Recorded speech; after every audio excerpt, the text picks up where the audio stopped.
Just My Type podcast. Here we go. Hello, around the block and around the world. This is where we discuss, debate, and deliberate all things diabetes. Representing type 2, my name is Dobie Maxwell. Proudly representing type 1, the vivacious, effervescent, always in the know, Sami Parker. We'll get to Sami in seconds, but first, today's Just My Type episode is sponsored by the Diabetes app, a free social community app that brings together both type 1 and type 2 diabetics, plus their supporters. Find community, resources, and Sami and me on the Diabetes app. Sami, today I am thrilled, delighted, honored. We have a great guest coming up that we're going to focus on type 2. Nothing against type 1, but most diabetics are type 2s. We have a special guest today, Zack Lucks. Yes, Zack Lucks is a Medfit Network Professional of the Year 2021 and a type 2 diabetes exercise specialist with the Medfit Education Foundation. Way cooler title than me and you have, Dobie. Well, that's okay. And we chatted a little bit before we had him on. He said it's the dynamic cat. Always glad to talk about exercise and have fun with it. Coming to us around the world from Exit 9 in the scenic state of New Jersey, USA. It's Zack. Hey, Zack. How are you? How you guys doing today? We're good. Buddy, I don't want to brag, but I just walked 10,947 steps. My heart is pumping like a bass drum. Sami's eating her cantaloupe. Dobie, I'm so proud of you. Thank you, Sami. You know, I'm trying to keep up to you guys, you young whippersnappers. Go, Dobie. No, it's tough. Go, It's tough. Now, Zack, you are not a diabetic. Is that correct? No, I am not a diabetic. How did you get involved with working with? Because there's only 37 million of us in America. Diabetic phony. Thanks. Good question. Two ways. Before I started my career in medical fitness, I was volunteering as an EMT for 2 years where I had a lot of calls that pertain to diabetic emergencies. Typically people with type 2, which I'm sure you guys could figure given that that's a bigger majority of the diabetes population. Then before I started my own online training business after COVID hit, I was working at a hospital-based gym for over 5 years where I ran a pre-diabetes exercise group and a diabetes exercise group. That's really cool. Awesome. Thank you. And what a part of that was too, it wasn't just, okay, let's get a bunch of people who have diabetes and have them work out. We would take various forms of data before and after, and they were also under an endocrinologist. So one of the things that we would look for was really how are people able to regulate their blood sugar during exercise. We would have them check before and after, and during if they had a CGM, but we didn't make them, do a blood stick during it because that could be a bit problematic. Other things that we made sure to do in the group was to really check for various types of diabetic related emergencies and stuff too. Oh, awesome. Yeah, I think this is such a fantastic direction that you're going in because I'll be the first one to be the tackling dummy here. Because I got diagnosed with type 2 and I just was all over the board and I didn't check my blood sugar and all this kind of thing. So someone like you to come and help us. Now, as we're doing the show, Sami and our pod squad, Queen Elizabeth, our producer, they've been so nice, but I've been coming and exercising with an attitude of, I have a second chance here. I'm not going to lose it. So thanks for helping others that are listening that thinking, oh my God, I'm a lost cause. Oh, no problem, you guys, for doing what you do too. I like the direction you're in because I'm trying to go exercise physiologist route. So I find it very interesting. I'm trying to get into that realm myself. So as far as like you working with a lot of type 2s, what have you found to be the most, I guess you could say, beneficial exercise for type 2 diabetes as far as like specific type, As of a specific individual exercise, it really would pertain to the person. But what I can tell you, it's going to be a bit of a long answer because everyone is different, right? Everyone has their threshold as to, I would say it's more of a time thing as opposed to specific exercise things. So for example, it is preferable for most people, whether they have diabetes or not, to try to get 150 minutes in a week of working out. But what I can say, you want to have a mixture of cardio, resistance, and flexibility. All of them are going to be important for different reasons. Now, where the cardio would come in, as I'm sure you guys and a lot of the viewers know already, a big benefit to exercising as a type 2 diabetic is to try to prevent other comorbidities from developing, right? So yes, exactly. The more we're working out, the lower our fat deposits are going to be, the more well-regulated our blood sugar is. So we will develop less of a likelihood to have peripheral vascular disease, develop neuropathy, things like that. Hold on, we need to make sure. Dobie, are you listening to this? This is type 2. I'm writing it down, Sammy, because he's speaking my language and speaking the language of millions of. We need to make sure Dobie's ears are burning. They're burning. And hearing what is No, happening. I'm really glad you're talking about this, Zach, because all of us are afraid when we first get diagnosed. We think it's a death sentence. And that's one thing I think in common type 1s and type 2s. Oh my gosh, this has to be somebody else. It's me. And exercise is such an important part. And if you're not an exerciser, like most people, I was a comedian for years. My exercise was walking from the green room to the stage with a giant Pepsi in my hand and lifting a microphone, which doesn't even weigh a pound. Gee, you wonder why you got diabetes. You got a bicep curl in there. That's okay, I have Dobie. one bicep curl. You got a bicep curl. One a day. So, in other words, Dobie, instead of the 10,997 steps, it was like maybe like 100 steps a week. Yes. Gotcha. That's exaggerating, but only a little. Yeah. Zach, have you found that there's specific times that are better for type 2 diabetics to work out? Like in the morning, cortisol levels are sometimes increased for people. I think it's interesting because cortisol can also be released for people at night, depending like when you're most fatigued. But have you found there's a more common area there and like common ground for type 2 diabetics? Oh, absolutely. And I'm going to give you two answers. There is the textbook answer, and then there is the experience in the field answer. Yes, exactly. The real world answer. Yes. The textbook answer would be in the evening. And that is true in the case for people who have hyperglycemic tendencies, because as you guys know already, blood sugar would typically, for a hyperglycemic person, be dangerously high in the morning for them to start their workout. And what the blood sugar threshold is, if it is 250 or above, you would not want to work out at that point. You would want to kind of hold off and wait. And you could discuss with your doctor about different medications that could bring it to an appropriate level, because ketones could develop, blood could become acidic, and that could make someone go septic. But with someone who's hyperglycemic, and that's what the textbook would say, I would say the evening, because that way it's going to regulate their blood sugar and boost insulin sensitivity at night, so that their blood sugar won't go dangerously high while they're asleep and in the morning. But as for people who have hypoglycemic tendencies, I would recommend when their blood sugar is most under control, or like a few people that I have who I'll give examples of without mentioning names, they're the most stable in the morning, like hands down, right? Where they could get their blood sugar after they wake up to being at about 150 to 180, and they could sustain it. That's perfect for them to work out. One person who I'm thinking of in particular, if she were to work out in the evening, her blood sugar will go dangerously low. So she has a continuous glucose monitor. And it always wakes her up in the middle of the night, kind of indicating that her blood sugar is in the low 60s, which, as you guys know already, that's kind of the cusp of the danger zone, or the beginning of the danger zone. Definitely is. And I think for type 2s especially, because it's difficult to know. Exactly. So if this person were to work out at night, like the textbook would say, her blood sugar might go to like 40 or 30. So no, it's very true. Because I, even as type 1, when I do exercise at night, I honestly have the most, well, I guess I used to be way more of a night owl. Now I'm a little more of a morning owl, thanks to the podcast. But I would say I actually genuinely love working out at night, but it does cause me to go low in the morning. And so that's why I'm like, okay, it's not really worth it, because I'm going to work out at night. I'm going to wake up at 2 a.m., have to eat, and then it just disrupts my sleep, even though I have the most energy because my cortisol is the lowest at night for me. But yeah, I definitely see how that's definitely real. Let's put it this way. If there's an ambulance parked in front of your house when you wake up, you know that you're in the danger zone. Your blood sugar's low. I would say, thank you, Dobie. I'm kidding, but I'm not kidding. Here's the thing, Zach. Now, I started out at night when I first was diagnosed in 2011.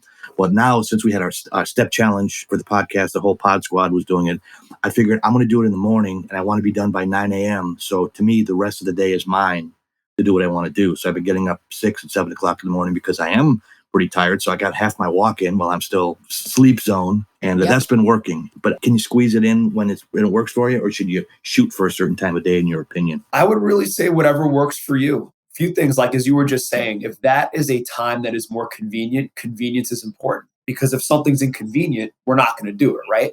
But given that, Dobie, it sounds like it's working for what your pattern is with your blood sugar, keep doing it. There's no reason to try to fix what's not broken. You seem to have a pretty solid routine, so I would stick with it. Well, the reason I chose that is at this time in my life, I mean, as a comedian, I have a lot of time off and a lot of people don't. They have a job, they have to be there. I totally understand that. But I just think for me, if I do have a choice, if I don't work out in the morning, I'm thinking about it all day. Oh my gosh, I got to do this later. It affects myself, my thinking. I want to just get it out of the way. So, okay, now I can focus on life and the darts that the cosmos throws at all of Yeah. us on a daily basis. I like it, honestly. I think that's very smart. And it's good that you did that. Thank you. Zach, if you could list off like 3 benefits of exercise for type 2, type 1, and a regular human, Yes. what would they be? So for type 2 and type 1, a lot of them are going to be overlapping. So I'm going to put it in the same category. One would Okay. be that exercise boosts insulin sensitivity, as you guys know, helps regulate blood sugar. Oh, yes. Yes. It prevents other comorbidities. And a very important one is that exercise for people with diabetes, type 1 or 2, will help with balance as we get older. Because as I know you guys are aware of already, there could be a tendency, but this would be more for people who are hyperglycemic, but type 1 could still be hyperglycemic, same with the type 2. Glucose could actually develop around the joints where they get more stiff. There could be a tendency to develop arthritis due to more wear and tear. And also, muscles get tight, pain could happen, and people are more likely to fall. Bones are also more likely to become brittle. So, those I would say are the 3 biggest things that are diabetes specific. For people who aren't diabetic, let's talk about also things that aren't as physiological, let's say. So, for example, relief, right? Yeah. Exercise for anyone, whether you have diabetes or not, it is an amazing, amazing stress reliever.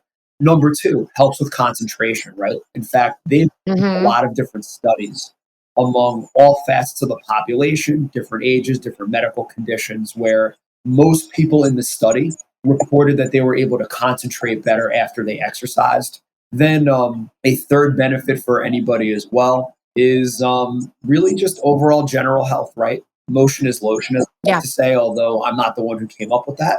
A famous orthopedic Yeah. Yeah. surgeon whose name I cannot remember for the life. You can take credit for it for now. But if you're listening, you know who you are. um, Pretty much the more we move, the better our body functions, right? So preventing orthopedic issues down the road, preventing heart issues, preventing even certain types of cancers. And also for what we're here to talk about today, managing our diabetes better. And that's why we're here. The Diabetes app is an online community platform that was created to help people living with diabetes find support and information in one spot. And on the Diabetes app, you can join groups and connect with other people all over the world who are also living with diabetes. I mean, for me, whenever I have a bad day, I find myself scrolling through the mental wellness group just to reassure myself that I'm not alone. The Diabetes app has a resource section where you can find articles, recipes, tips, and tricks for managing your diabetes. Download the Diabetes app today and connect with us right on the app. DiaStrong is an online telehealth platform that connects you to medical and holistic professionals to help you manage your diabetes. Find registered dietitians, nutritionists, certified diabetes educators, and more without the hassle of having to go into a doctor's office. Wait. You mean a lazy bum like me can have appointments right from my computer? Sign me up. That's right, Dobie. And this week, our listeners can use promo code JMT25 for 25% off their first visit. Yeah, don't try to cheat and go to JMT26 because you're not going to get 26. It's 25. Go to www.diastronghealth.com. That's www.diastronghealth.com. Yeah, so I think too, what's interesting, I mean, obviously we're here to talk about obviously managing diabetes, but the two that are crazy to me is like diabetic neuropathy and then peripheral vascular disease, because those are so common. In my undergrad for exercise science, it was we talked nonstop about diabetes type 2 and the comorbidities. But if you could maybe touch base a little and help our listeners understand better what is diabetic neuropathy to start with. Absolutely. So pretty much, I guess, to define it first, and then I could go over some exercise restrictions and needs too. Okay. What ends up happening is that the diabetes has become more advanced and you start to lose nerve function in the lower body, in the legs, mainly in the feet. So some beginning symptoms of it would be numbness, tingling. In some cases, there could be pain. Also, balance issues, as you would imagine. And the main thing with this that I do want to say, it can be prevented by keeping your blood sugar levels normal, Mhm. or regulated, I should say, not normal, but more regulated to where it's not going to advance. But once you have diabetic neuropathy, you can't undo it, but you could prevent it from progressing. So that is the positive. As of some exercise needs slash restrictions with it, you would want to make sure that when you're working out, you are not doing it barefoot because, as everyone could imagine, there's lack of sensation. You could step on something, you'd have no idea that could lead to an infection. Yeah. You're going to want to work out with open-toed shoes or shoes that are just very, very pliable. And what I mean by that, not tight, they're not restricting. And also, you could bend them in any direction. Something that's going to contour to your feet really well, that's not going to impede your movement. As of exercises that you should avoid, really, as I said, anything barefoot. You don't want to do anything with jumping necessarily because, again, if there's a balance issue, there's lack of sensation. Your brain isn't going to pick up, in place and time through proprioception where your feet are, and that could cause a fall. I would say things that you could do, really anything other than what I just mentioned that you can't. So, like, I would recommend light resistance training for your legs, press machine, using different resistance bands if you work out at home. Functional exercises like a sit to stand from a chair, to practice and really keep your leg strength good. Dobie likes those. Yes, I want them to name them after me. I want that to be a Dobie when you do those. The Dobie chair squat. Or like the Dobie shuffle or something. Well, that happens when I can't find a bathroom. The Dobie shuffle. But I like that. I would consider really calling it the Dobie, and we can make a case for it. We can make a case. We'll patent it. We'll split the money. We'll retire. Have you guys watched the movie? Have you watched the movie Just Go With It? Heard of it, but haven't watched. No, I haven't either. Okay, well, in it, they go, she's got to take a Dublin, like a bathroom. So you got to take the Dobie. Well, type 2. So you have to go Sami or Dobie, type 1 or type 2. Sorry. Number 1 or number 2. Sorry, Zach. We're getting to our 3rd grade level. That's where we all are. Okay, sorry, Zach. Continue. I love the vibe. Well, that's the thing. We're trying to make it fun. We have fun. We don't make fun because it can be so overwhelming, buddy. And that's why I'm so glad that you're here, because I think we all need a coach, a community, someone to say, hey, you can get out there. You're not going to die tomorrow. And your whole family tells you. We talk about, listen to some of our other episodes if you like, talk about having, playing the D card because we're just so overwhelmed with it. So we want to just let people breathe easier. Now, what do you find the biggest resistance, if you don't mind my asking?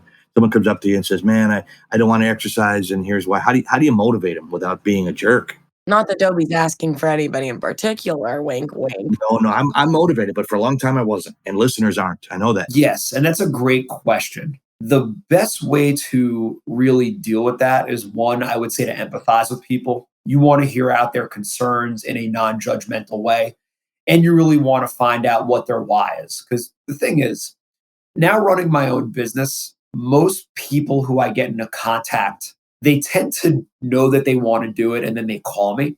But when I was at the gym, it was a little bit more loaded because, people would sign up. They'd say, oh, you're going to go talk to a trainer.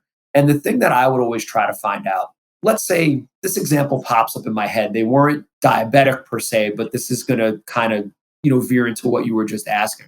An older woman had a lot of health issues. She was there because, quote unquote, her doctor told her to be, right? And as you were alluding to before, people aren't too thrilled when their doctor just says, you have to do this, right? And they're usually a little bit more forceful, and they don't always have the best bedside manner. A lot do, and I work with some great ones that do, but sometimes it's not the intention isn't taken as well as it should be, even though the doctor is well intended. Mm-hmm. So I'll say to them, look, I understand you're nervous. A lot of people are, but what's making you nervous? Once they tell you what is making them nervous, they tend to sort of conceptualize and realize, what? I recognize this. I was brave enough to admit it. I'm taking a step towards bettering myself. Then I'll ask them too, so what is your why? Like, it's bigger than exercise. And what's like your, life goal or accomplishment that you want to get out of it? Mm-hmm. And this person said to me, I have a new grandchild. I want to be able to keep up with them. So to answer your question, empathize, listen, reflect, make sure that you understand their concerns and figure out what is their big, greater life motivating factor. If you could do those things and make someone really realize why they're speaking to you and empower them, that's the most important part. You want to empower them to make that decision. You never, ever want to tell anyone, do this or do that. So that's what I've found through experience, that it's definitely important to not be forceful. You want to be their team member. You don't want to be their boss. Positive reinforcement. Yes. Well, I think I'm a comedy instructor, and people want to do comedy. And sometimes I find, as a coach or an instructor, some people you have to kick in the butt, some people you have to pat on the head. Oh, of course. Yes. The hard part is deciding and knowing which one, because everybody's case is individual. Oh, absolutely. And that's a good point because people will let you know. Like, for example, I have a guy who I work with where he outright told me, I want you to be like a drill sergeant. If I'm messing around and I'm not doing what I should, you need to get on me about it. I'm like, okay. Then there are other people where, as you're saying, Dobie, us as the coaches, regardless of whether it's comedy, exercise, whatever, you have to pick up on your individual. Like, there are some people who are going to benefit from that that push as opposed to just patting them on the head. But you are correct. You have a great demeanor for it, man. I can just tell that you're a people person and you really fit in great. I'm glad we're having you on today and educating us. And I'm glad to be here. You guys are great too. Zach, I have one more question. Yes. Can you kind of also touch base maybe on peripheral vascular disease with type 2? Yes. So, a few things with it. I will go over signs and symptoms first for anyone who either may be developing it and not realizing, or if they have a relative who may be developing it. The main thing that could happen first usually would be pain in the legs, because with peripheral vascular disease, hence the name, it tends to be the veins or the arteries that are further away from the heart, usually in the lower extremities. So pain in the legs, also shortness of breath, pain when working out, certain types of sores, even gangrene, and also dry skin and rashes due to lack of circulation could be signs of it. Now, things that you're going to want to avoid when exercising. Number one, you don't want to do any really, really heavy training where you're kind of holding your breath, known as the Valsalva maneuver, because that can make your skyrocket. It could cause a stroke. It could cause a heart attack. You also don't want to do any overhead motions because, in general, it makes your blood pressure go up temporarily. But for someone with peripheral vascular disease, that could be really, really dangerous. Other things that you would want to avoid too is any exercise that's too high impact on the legs, because again, that will cause blood pressure to go up. That could cause immense pain for those people.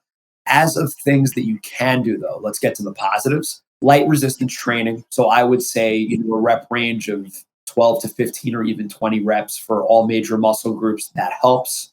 As cardio, I wouldn't recommend running per se or dancing because of the high impact on the feet, but you could do a recumbent bike. You could do anything that takes some weight off. Another thing to avoid that's very important that I did forget to mention, I'm going to bring it right now. So one thing to avoid. Are you guys familiar with like self-myofascial release? Like using like a foam roller or like a tennis ball to sort of like, push in muscles that are tight, like a self-massage type of deal? Seen it, heard of it, not familiar with the practicality of it. What do you think? Got it. So the reason that should be avoided is because with PVD, your veins or your arteries, if it's peripheral artery disease, similar but just two different, vascular organs. Sure. Yeah. They are already constricted, right? So if you're going to do the self-myofascial release where you're, putting pressure on a foam roller, that could actually occlude your veins and arteries worse. So Okay. I would recommend too, unless a doctor approved, massage therapy for someone with PVD in certain areas would also be contraindicated most likely, because with self-myofascial release, you're effectively giving yourself a massage with a foam roller or a ball, as opposed to someone else, manually doing it for you. Yeah. I have a question, Zach. That's a really good point. Somebody approached me on this and I said, I don't really have an opinion. What's your opinion on swimming? Outside the water, someone is a little maybe heavier, that swimming is easier for you. Do you have an opinion one way or another on that? I actually highly approve of water exercise. In fact, when I was at the gym, I ran multiple medical groups where we had them in the pool as well too. Synchronized swimming classes. I can picture Dobie right now in a Speedo. I'm wearing a Speedo now, but that's for the ladies. I wasn't that good. You're giving me too much credit. I did not swimming. But for example, there was a group that I ran at the gym called Move Well, where it pertained to anyone that had any pain issue, whether it was due to a joint replacement, whether it was due to diabetic pain. We did have some people with diabetes in that class, arthritis, osteoporosis. I also ran a bariatric surgery group, and in fact, I still do work with them today.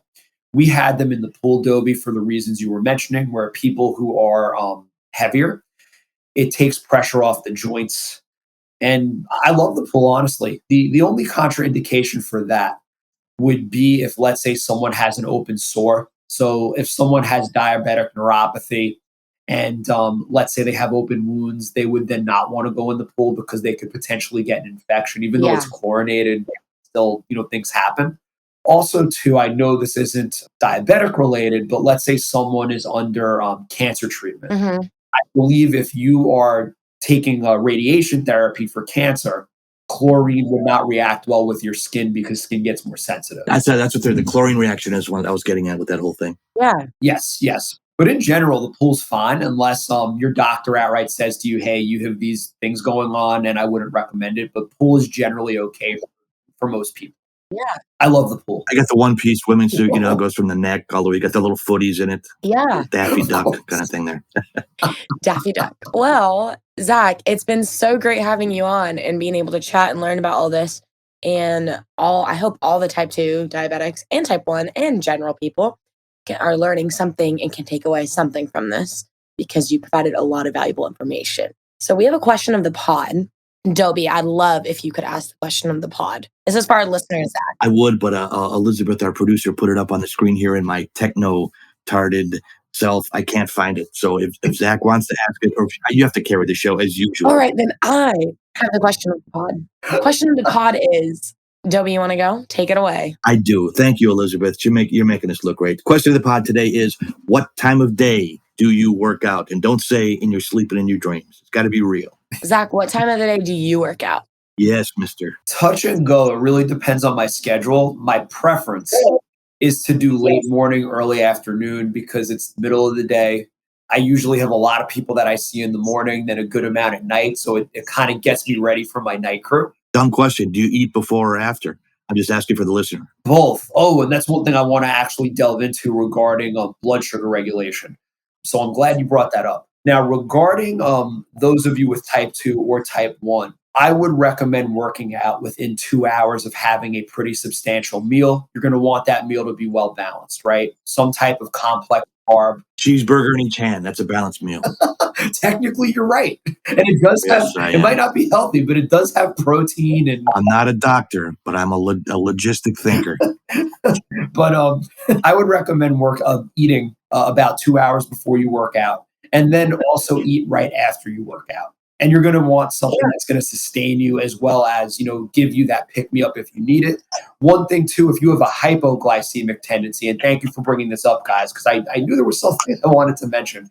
If you are working out and you have a hypoglycemic tendency, have some type of simple sugar with you.